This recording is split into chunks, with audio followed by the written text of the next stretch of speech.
야. 오늘 에스겔 한다 그랬잖아. 근데 근데 애식이 도대체 누구냐? 에스겔이 예언자잖아. 예언자라고. 아니 그 예언자는 건 아닌데 어떤 사람이었냐 이거지. 이제 우리가 이건 알지. 자, 여러분들 안녕하십니까? 예, 안녕하세요. 오늘 무슨 공부한다고요? 에스겔. 그렇습니다. 에스겔서 읽어본 적 있어요, 여러분들? 네. 아이고, 훌륭하시네. 자, 그러면 오늘은 에스겔은 어떤 예언자였는가, 또 에스겔서 내용이 어떻게 되어 있는가 하는 것부터 우리가 공부를 해보도록 하십시다. 오늘의 말씀 에스겔 2강, 에스겔은 누구였는가? 장춘식 목사님 수업 지금 함께해요.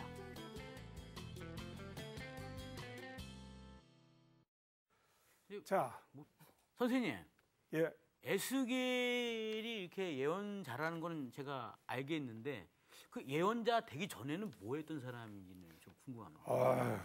아주 그냥 그 훌륭한 질문을 했습니다. 대답을 못하면 제가 여기서 그냥 나가야겠는데 제사장이었습니다. 목회자. 목회자의 아들, 제사장의 아들이었습니다. 지금으로 따지면 이제 목사님 아들 뭐. 우선 에스겔이 그 살았던 시대에는 기원전 6세기였습니다. 6세기. 지금으로부터 한 3,600년, 700년 정도죠. 아주 고대 인물 가운데 한 사람이죠. 기원전 6세기는 그 성서를 공부하는 사람들에게 있어서 꼭 기억해 두어야 할 그와 같은 시기입니다. 왜냐하면 기원전 6세기는 그 이스라엘 민족에게 있어서 특별히 그 남한국 유다 민족에게 있어서 고난의 시기였습니다. 고난의 시기였다는 것은 달리 고난의 시기가 아니고 이 6세기에 그 남한국 유다는 그 당대의 이제 세계 그 강대국이었던 그 바빌로니아, 지금으로 따지면 저 이라크, 이란 그 지역에서 이제 발흥했던 그 나라의 침공을 적어도 3차례를 받았습니다. 한 번도 싸움에 이겨본 적이 없습니다. 매번 올 때마다 왕은 잡혀가거나 또 많은 사람들이 이제 포로로 잡혀가거나. 그런데 더욱 이게 그 비극의 시기고 또 신앙적으로 위기의 시기였다고 하는 것은 이 시기에 우리가 다 잘 알고 있는 예루살렘이 멸망됐어요. 그리고 예루살렘에 뭐가 있었겠습니까? 성전. 예루살렘 성전이 함락됐어요. 성경 읽어볼 것 같으면은 참 마음 아픈 일이죠. 적군들이 쳐들어와가지고 온 시내에 불을 지르고 그 성벽들을 다 물어버리고 그리고 만나는 사람들은 그냥 죽이고 이렇게 살상을 했어요. 그리고 성전에 여러 가지 이제 보물들도 있었고 귀중품들 또 많은 그 제사 드릴 때 드리는 그 기구들 있었는데 벌써 그 이전에 한 차례, 두 차례 걸쳐가지고 그리고 마지막 이제 성전 멸 때 몽땅 가져가 버렸어요. 예를 들어서 뭐 노스로 이렇게 문을 입혔다든지 하면 그러고 그냥 뜯어가지고 그래가지고 자기네 나라로 실어버려 말았어요. 고고학 자료 볼 것 같으면은 이제 옛날에 이제 강대국의 왕들이 전쟁을 하고 기회가 되어지면 이제 자기네 그 왕궁 벽을 이제 이제 부조로 이렇게 역사들 기록을 남겨놨는데 예루살렘 멸망 때의 그런 부조들도 있어요. 그래서 그 조각들을 볼 것 같으면은 남자들 거의 그냥 벌거벗긴 채로 맨발로 그다음에 이제 뭐 보따리 같은 거 하나씩 둘러매고 그다음에 이제 여인들 그다음에 아기들 또 젖먹이 어린이들 이런 마차 같은 데 이제 태워져 가지고 그리고 그냥 포로로 끌려갔어요. 참으로 마음 아프고 애석하고 아주 그냥 비극적인 그런 시기였습니다. 그래서 기원전 6세기 하면은 바벨론에 적어도 3차례 침공을 받고 나라는 멸망당하고 예루살렘 성전은 파괴되고 옛날 이제 신학자들은 어떤 그 확신과 믿음이 있었냐면은 예루살렘은 하나님의 도성이고 성전은 하나님이 거하시는 집이 아니냐.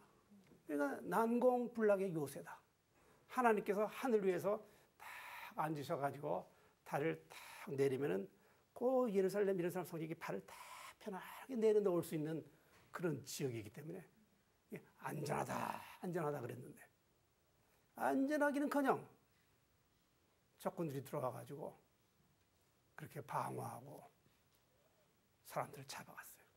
성경에 볼 것 같으면은 1차, 2차, 3차 바벨론 포스 때에 그 몇 명씩 잡아갔는지 그 숫자도 정확하게 기록되어져 있는 것을 볼 수 있습니다.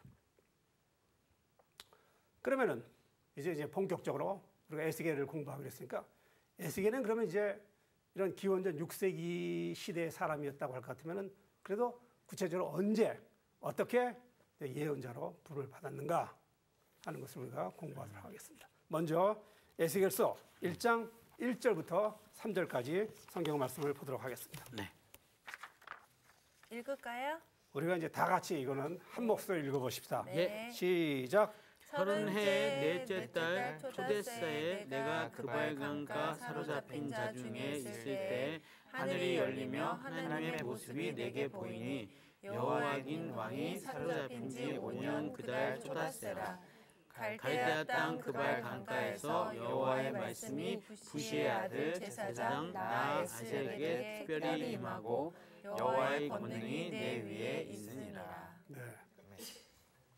에스겔서는 이렇게 그 예언이 한 달락 이렇게 시작될 때마다 그 예언을 받은 날짜가 아주 정확하게 기록되어져 있어요.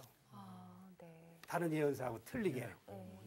그래서 이제 우리가 에스겔이 언제부터 언제까지 예언을 어떻게 했는지를 갖다 우리가 알 수 있어요. 그런데 문제는 네.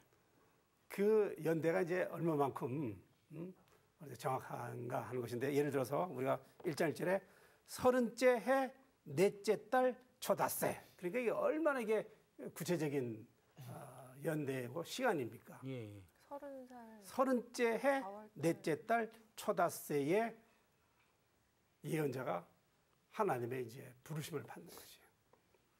그래서 분명한 것은 30째 해에 예언을 받았어요. 그럼 30째 해가 언제인가 하는 게 문제예요. 태어나서부터인지 아니면 뭐 무슨 사건? 그렇죠. 조세 학생이 아주 그냥 똑똑합니다. 그래서 이 30째에 대해서 학설이 아주 분분해요. 왜냐하면 이게 30째가 분명하게 납득되어져야지만 이 연대가 정확하게 그 추론이 될 거 아니에요. 예. 네. 보통 어떤 사람들은 30째 그러면은 유대 전승에 의할 것 같으면, 전통에 의할 것 같으면은 레위인들이 혹은 제사장들이 그 직무를 수행할 때의 나이가 30세였다고 합니다. 성경에 볼 것 같으면 30세 때에 시작을 했어요. 그래서 많은 학자들은 그러면 30째 되는 해에 하는 것도 에스겔의 그 나이를 이야기하는 것이 아닌가 하는 그런 생각을 합니다. 그리고 또 어떤 학자들은 이스라엘 역사에 있어서 이제 에스겔 그 당대의 그 왕 가운데 우리가 기억할 만한 사람이 요시아라고 하는 왕입니다. 요시아는 종교개혁을 했거든요. 그러니까 종교개혁이라는 것은 아주 중요한 하나의 사건이잖아요. 그래서 30째 그러니까 아마 요시아 왕이 종교개혁을 한 그 30년 되는 해가 아닐까 뭐 그렇게 주장도 하고. 그러나 일반적으로는 우리가 강의를 위해서 그냥 빨리빨리 답부터 이렇게 주면 네, 예. 감사합니다. 그냥 이게 에스겔의 나이를 그렇게 이야기한 것이다. 그러니까 요때 30째 해 넷째 딸 초다세 이 30째는 에스겔이 지금 30대인 것을 말한다고 보는 그런 입장이 이제 보통 일반적인 입장입니다. 그리고 그다음에 넷째 딸. 넷째 달도 뭐 우리가 1월, 4월, 뭐 6월 이렇게 1, 2, 3, 4, 5, 6, 7, 8, 9, 10이 있으니까 넷째 딸 그런 게 문제가 없는 건데 네. 그런데 또 이제 학자들이 이걸 따지니까 그 넷째 딸이 뭐냐? 근데 세계를 볼 것 같으면은 모든 나라 사람들이 똑같은 칼렌더, 원력을 쓰는 것은 아니에요. 그렇죠? 네. 우리나라 같으면 단기 쓰고, 그 다음에 불교인들은 불기 쓰고, 그 다음에 또 서기도 쓰고, 그렇잖아요. 중국 사람들 자기네 음력 쓰고, 네. 뭐 하듯이. 그래서 정월 초하루가 세계 모든 사람들이 다 똑같은 거 아니잖아요. 서력을 쓰는 사람들이 1월 1일을 정월 초하루로 해서 축하하는 거죠. 그래서 이 넷째 달도 따지고 보면은 이것은 고대 바벨론의 원력. 이것도 듣고 잊어버리십시오. 뭐 꼭 기억해 둘 필요 없어요. 단무스월이라고 했었는데 이 단무스월이다. 그래서 뭐 지금은 주석책 보면 학자들이 친절하게 이걸 다 서력으로 환산해 놨어요. 이 에스겔에 나온 모든 연대를 다 서력을 아주 쉽게 환산해 놨으니까 그 환산표에 의할 것 같으면은 정확하게 593년 7월 31일. 아, 7월이구나, 7월. 593년 7월 31일 에스겔은 하나님께 예언자로 부름을 받은 것이에요. 장소는 거기 나와 있죠. 네, 그발 그발강. 그발 강가. 지금 말하면 저쪽 어디 이라크 어느 한 지역 여기 이제 그발이라는 큰 그 관계 문화가 있었는데 옛날 이제 강대국들은요 전쟁을 하게 되면은 어떤 이제 수법을 썼냐면은 처음에는 이제 쳐들어와요. 쳐들어와 가지고 그 막대한 이제 조공을 이제 부과시키는 거죠. 세금을 갖다가 엄청나게 그냥 때리는 거예요. 그래서 이거 이제 바쳐라. 그러면 그 세금 바치느라고 그냥 낑낑 매는 거죠. 그런데도 그 배반과 반란의 조짐이 있으면은 그 사람들이 또 그냥 군사를 이끌고 그냥 침입하는 거예요. 그냥 정벌을 하는 거예요. 그래서 두 번째 단계는 볼모로 잡아는 거예요, 사람들을. 누구를 볼모로 잡아야 될까요? 왕자들, 왕족들, 아니요, 왕.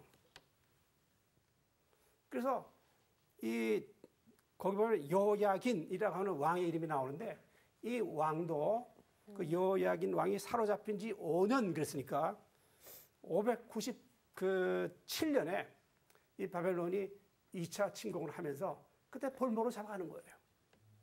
세금을 갖다가 그렇게 때렸었는데 이게 이집트하고 딱 군사 동맹을 맺고서는 그걸 끊잖아요. 그러면 그냥 보복이 들어오는 거예요.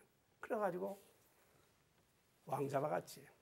왕이 그때 18살이었어요.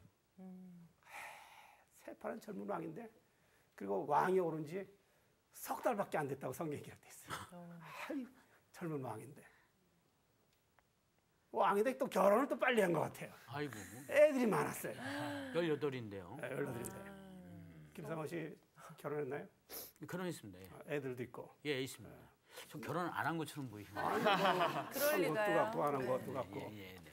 그 때문에 나중에 보면은 그 여야기는 다른 이제 고강 문세볼 것 같으면 아들이 5이 있었다 그래요. 18살이에요? 애들 잡아가고 힘 좋네. 어머니 잡아가고 내시들 잡아가고 왕족들 잡아가고 그다음에 좀 싸움깨나 할 수 있는 이제 전사들 군인들 한 7,000명 성경에 그렇게 나와 있어요.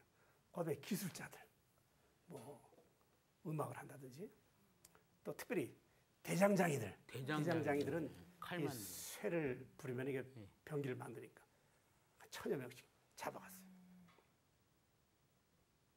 그리고 이제 세 번째 단계가 뭐냐? 그런데도 또 반란을 일으키고 배반하고 그러면은 그 다음에는 뭐예요? 이거 그냥 둬서는 안 되겠다. 그래서 또 그냥 군사를 데려와서 이제 잡아갈 사람 다 잡아갔잖아요. 그럼 어떻게 해? 죽여요. 물론 다 죽이고 일반 백성들 잡아다가 그 도성에 살게 하면 안 되니까 예. 그 예루살렘의 도성에 사는 사람들 잡아다가 자기네가 전쟁을 많이 하니까 저쪽 지역에다 갖다 살게 하고 그 지역에서 사로잡은 사람들은 여기서 그냥 살게 하고 그래서 인구를 갖다가 그냥 흩어버리는 거예요. 그래서 수석 되면서 음모를 꾸미거나 뭐 그런 거 못하게 완전히 인구를 흩어버리는 거예요. 그래서 유다는 그 세 단계를 다 당했어요. 다 당했어요. 얼마나 불쌍해요. 여호야긴이 그 잡혀갈 때 젊은 왕인데 그때 에스겔의 아버지가 누구라고요? 제사장. 방금 제사장인 거 직업이 뭐 부시. 부시 아프리카 아니에요? 부시가 누구예요? 부시맨. 미국의 대통령. 부시죠. 그 사람은 예, 했던 부시. 그 부시가 아니고 예, 이 성경에 나오는 부시. 예. 부시 대 제사장이었어요. 그래서 이제 이게 아들도 제사장이었어요. 지금 이제 목회자였죠. 세습이 때도 있었어요. 그때는 이제 그 레위인은 네. 제사장은 이제 그 사독 계열, 아론의 계열에서 그냥 그 가문이 다 맡아서 했어요. 그렇게 됐어요. 그래서 소위 이제 제사장 계통이니까 백성의 리더잖아요. 일반 백성들은 아니니까. 그래서 체포되고 전쟁 포로로 끌려가야 되는 거예요. 그리고 안 끌려간 사람들은 끌어가봤자 별볼 일 없는 사람들. 그냥 뒀어요. 그냥 살게. 농사 짓고 살아라. 농사 지어야지 또 그 세금을 부과해서 또 뜯어먹을 수 있으니까. 그 사람들 농사 짓게 하고. 좀 공부 좀 했고 재주도 있고 싸움 힘도 있고 하는 사람들 잡아가고. 그렇게 해가지고 바벨론 여러 지역에 나누어서 소개시켜가지고 살게 했어요. 그발이라고 하는 강입니다. 여러분 한강 강변에 혹시 가보신 적이 있는지 잘 모르겠네요. 네. 가봤습니다. 예. 가봤어요? 예. 서울에 살면서도 네. 한강 안 가본 사람들 많아요. 김용성 씨는 유학 왔는데 네. 가봤어요? 가봤어요. 다 가봤네. 가봤네. 여자친구가 있으니까 가봤을 거예요. 유람선도 타봤을 걸. 여기도 우리나라 TV 드라마를 볼 것 같으면은 그 강변이 아주 자주 나오더라고요. 예. 근데 여러분들 상상을 해보세요. 눈을 감고 포로로 잡혀갔던 사람들이 강변에서 우리가 나중에도 그 시편 한번 그 소개해드리겠습니다만 137편의 1절 볼 것 같으면 그 강변에서 포로로 잡혀갔던 사람들이 강변에서 울었다. 다른 말이 필요 없어요. 강변에서 울었다. 그 마음이 여러분들 얼마나 좌절과 아픔이 있었겠어요. 강변에서 울었다. 그런데 잡아간 사람들은 야 노래 좀 불러봐. 악기 좀 타봐. 그런데 그게 무슨 흥이 나서 하나님의 존귀한 이름 부르자고 하니 그게 뭐가 힘이 나고 울었다. 그런데 그 어느 날이 593년 7월 31일 하나님께서 나타나신 거예요. 그리고 에스겔을 부른 거예요. 그리고 말씀을 주셨어요.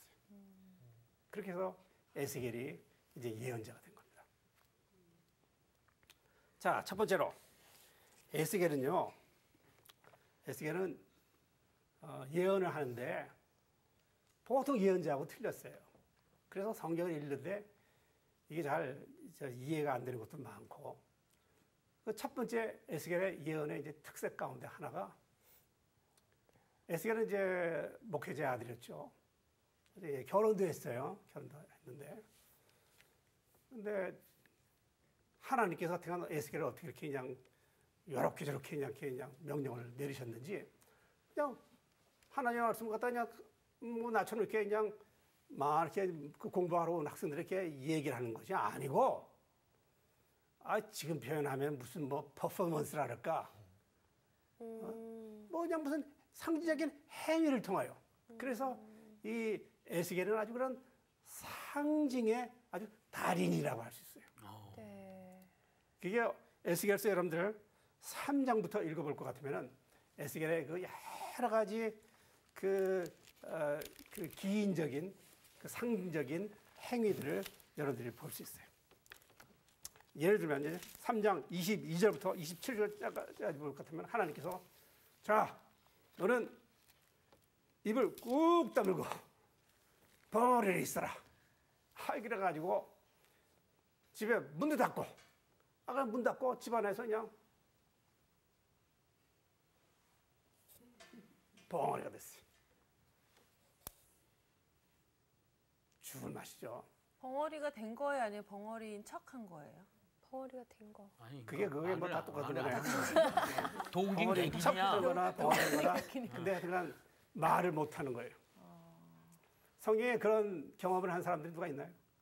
네. 누구요? 사가랴. 어이고 우리 정나온 씨가 아주 정나온 학생이 모범이에요. 아주 그냥 훌륭한 성경 지식이. 사가랴 알죠? 사가랴. 예, 누구예요? 샤가랴. 사가랴.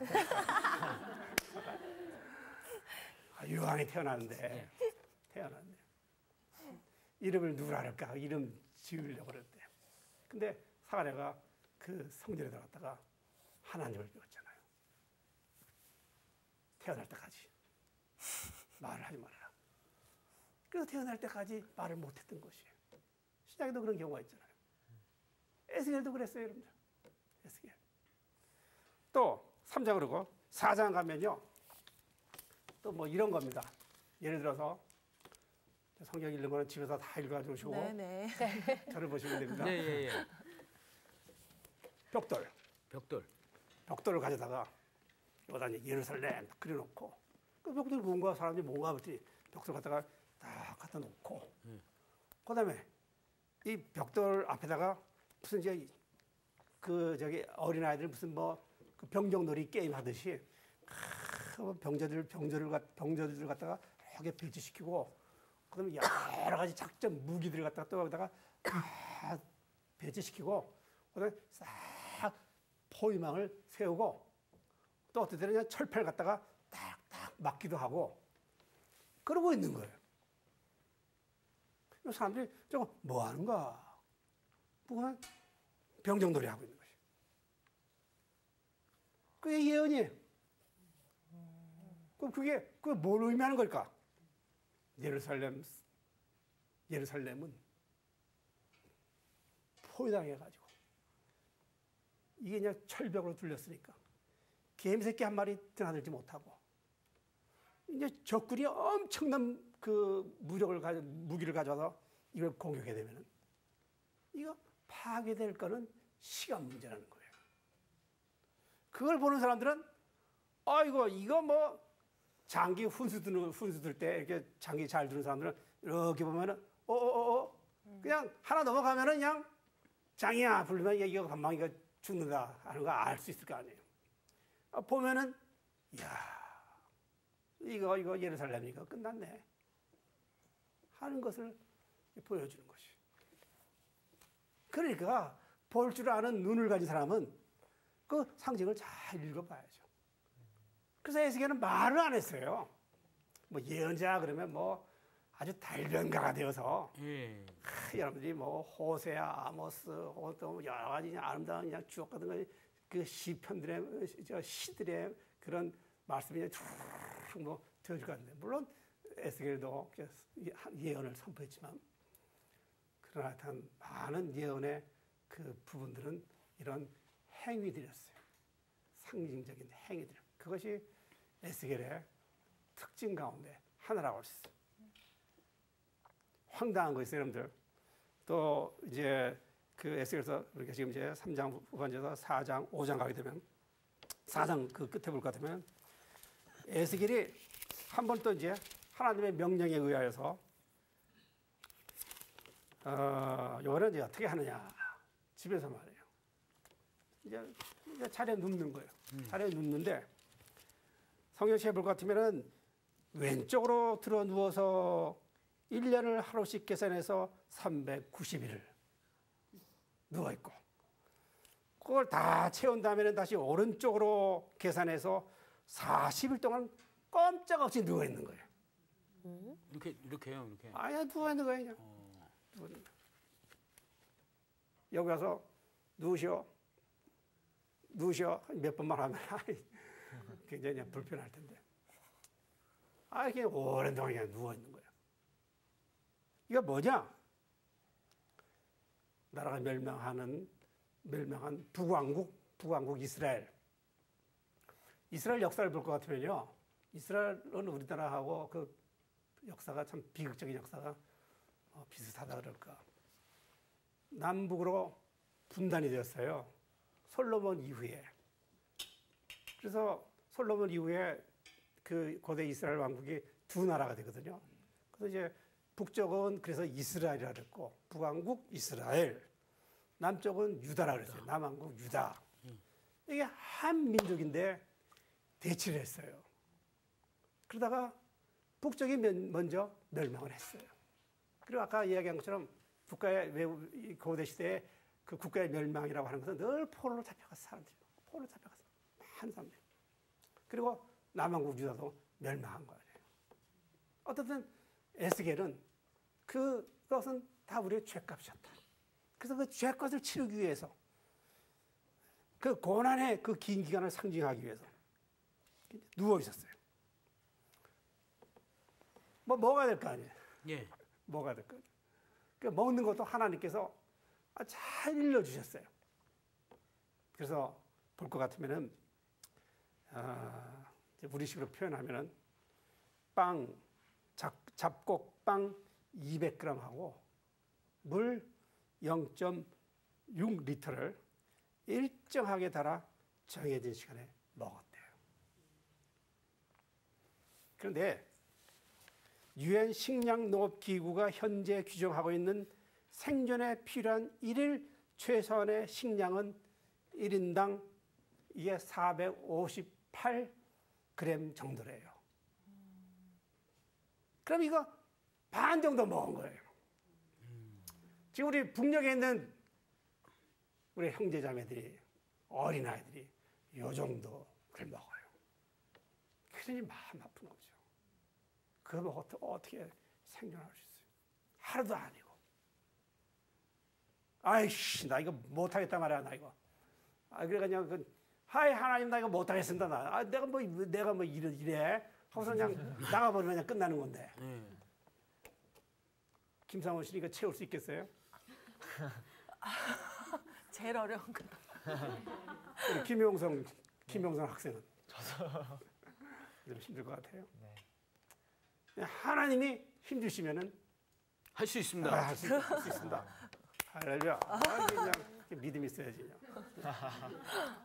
그래서 에스겔이 이 인간적인 생각과 판단으로서는 이게 상징적인 행위를 할 수 없는 거예요.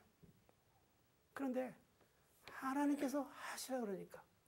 그리고 에스겔의 이름이 에스겔의 이름의 뜻이 하나님께서 강하게 해주신다 그 뜻이에요.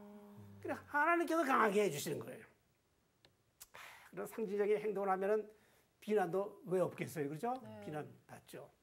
사람이 말이에요. 벌거벗고 다니고, 벙어리 흉내 내고, 누워 지내고, 병정놀이 하고, 나중에 이제 볼 것 같아요. 또 머리도 이제 싹싹 깎아가지고 3등분 해가지고 뭐 하는데. 그런데 하나님께서 힘주시는 일을 하는 것이. 거듭 이야기지만 하나님께서 힘주신다. 하나님께서 힘을 주신다 하는 그런 뜻이 있어요. 이 예언서에 볼 것 같으면 백성들이 그냥 비난이 많고 욕을 해야 되고 핍박하고 그러면 어떻게 그런 사람들 앞에 가서 하나님의 말씀을 대언할 수 있겠어요? 할 수 있는 한 가지 일은 걱정하지 말아라.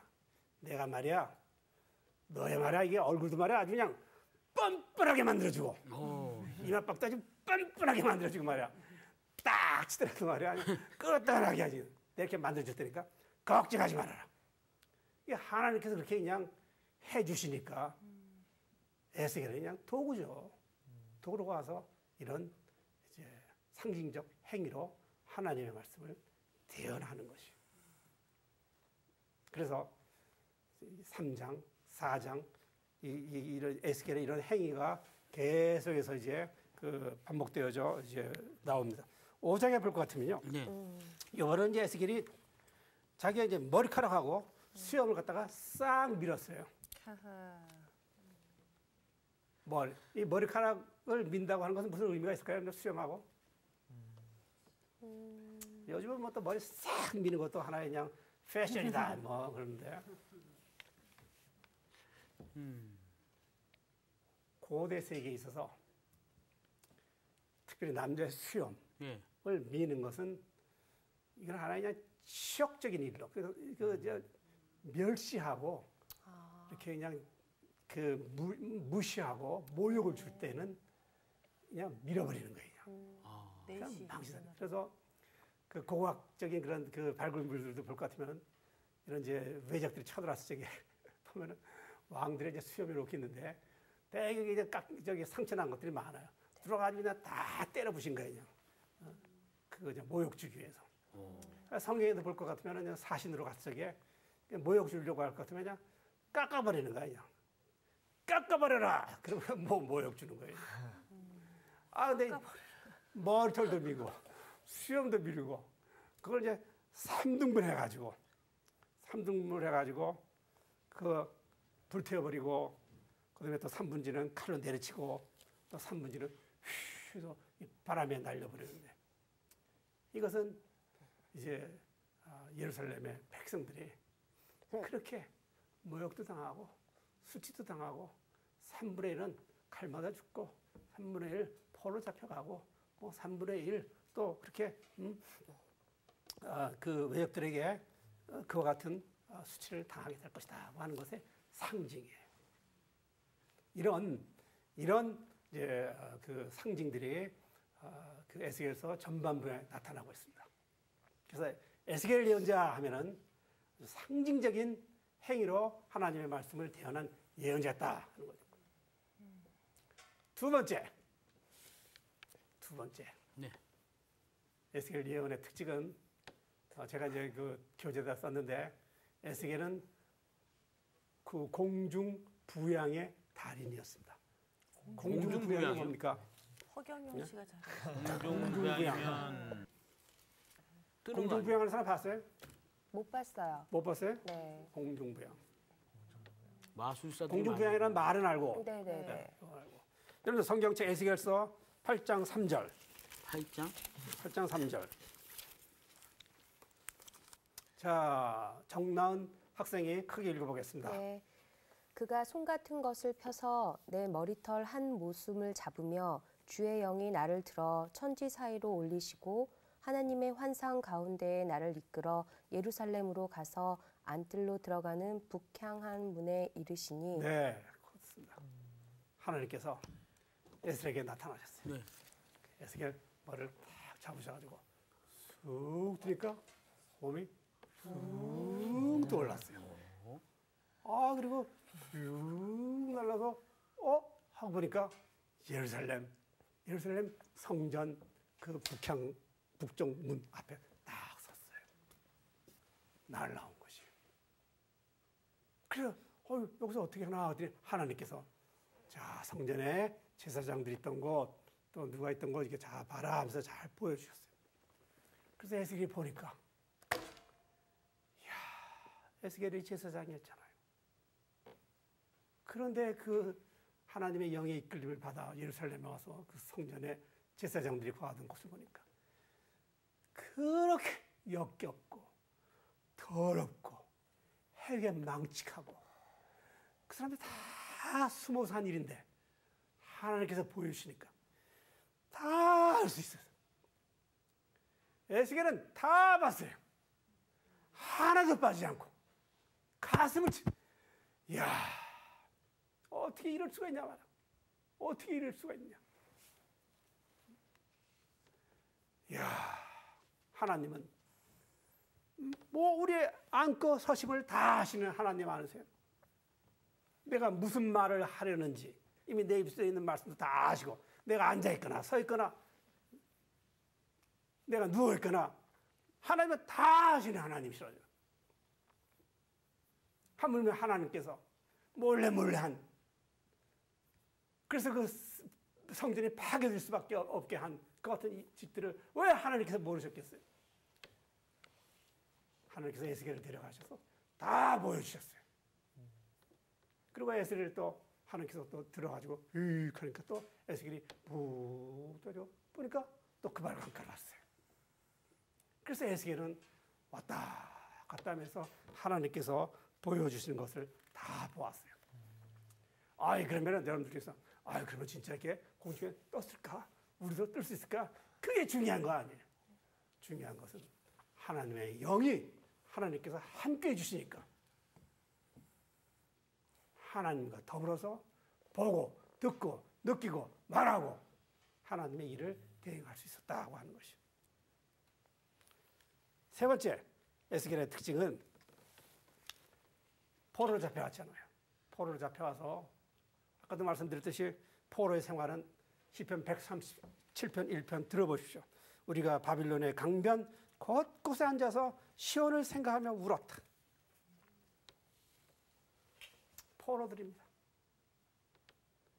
이 포로들과 함께 에스겔은 있었어요.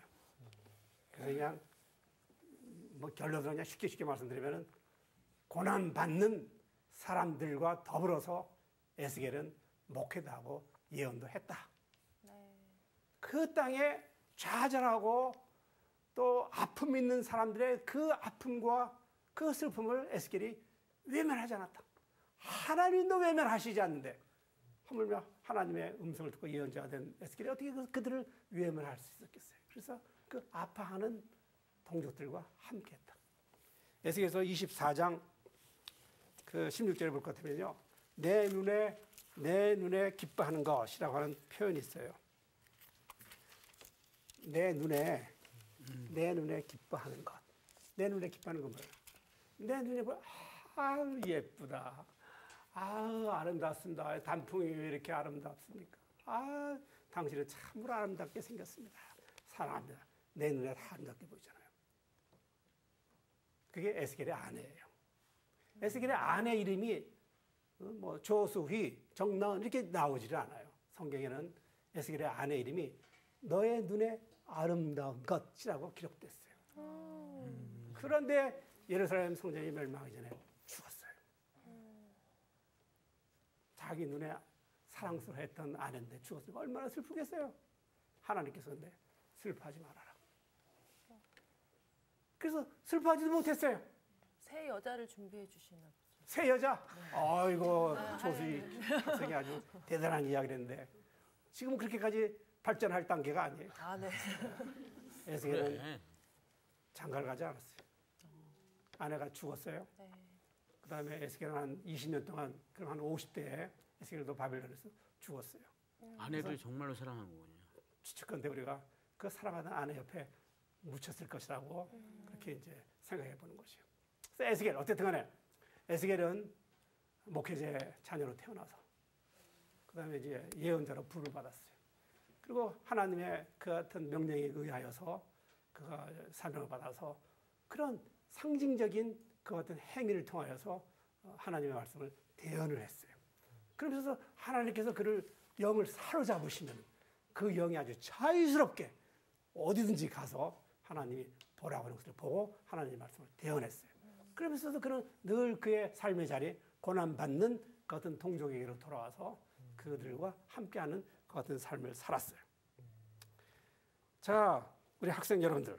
네. 아까도 말씀드렸듯이 그 에스겔에서 우리가 이제 그 결론을 내린다고 하면 에스겔의 이 예언의 특색을 통해서 우리가 살펴볼 수 있는 것은 에스겔 예언자가 활동했던 시기는 고난의 시기였다고 그랬습니다. 네. 참 이게 고난의 시기라고 하는 것은 아주 민족 신앙의 위기가 있던 시기였어요.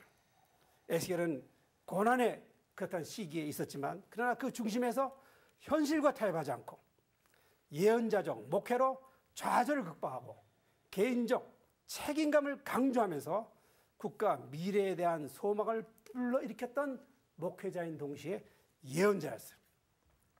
이 에스겔을 우리가 이제 앞으로 더 이제 공부를 하게 되는데 다음 시간에 우리가 그래서 이와 같은 에스겔을 만든 하나님은 어떤 하나님이셨는가?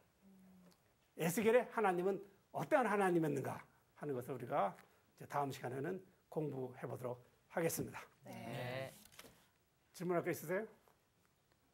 좀 그렇습니다. 사실 지금 이 암흑된 이 시대에 네. 에스겔이 나타나가지고 이거 바꾸지 않습니까? 네. 사실 저는 이 현대도 그렇다고 봐요. 우리가 에스겔이 돼야 돼요. 그래서 집에서 정말 빛과 소금이 360 돼서 며칠 동안 누워 계셔야 돼요. 빵 요만큼 먹고. 지금이 내가 30대쯤이야. 지금 30대쯤. 네. 중요한 것은 예루살렘 성전이 멸망했어요. 에스겔이 예언 활동을 할 때. 그러니까 희망은 사라진 것이에요. 눈에 보이던 성전도 없어지고 국가가 멸망을 했어요. 그래서 에스겔은 그 멸망되기 직전에는 그것이 멸망되지 않게끔 회개를 촉구하는 예언의 말씀을 했어요. 근데 결국은 백성들이 말을 듣지 않고 제 멋대로 가고 제사장들이 이렇게 타락하더니 멸망했어요. 그때 에스겔은 꼴 좋다 그러지 않았어요. 희망을 불러일으키는 것은 하나님이시지 에스겔이 아니에요. 하나님의 희망은 인간의 좌절의 맨 끝에서 오는 것이에요. 유다 백성들이 이제는 기댈 데가 없다. 희망도 없다. 사라지고 말았다. 눈물을 흘릴 때에 그 눈물의 끝자락 속에서 하나님께서 희망을 불러일으키시는 것이에요. 누구를 통해서? 예언자를 통해서. 그래서 에스겔서 후반부는 희망의 메시지대로 오는 것이에요. 그것은 에스겔이 한 것이 아니라 하나님께서 이스라엘 백성을 사랑하시는 하나님께서 에스겔 통해서. 그 고난의 끝자락에서 그 눈물방울 떨어진 그곳에서 부르셔가지고 네. 다시 희망을 불러일으키시는 것이에요. 그것이 에스겔이 만난 하나님인데 그 하나님 우리가 다음 시간에 이제 좀 더 잘 공부하도록 하겠습니다. 네. 고맙습니다. 네. 감사합니다. 금식해 금식. 빵 요만큼 먹고 계속 누워 있어야 돼.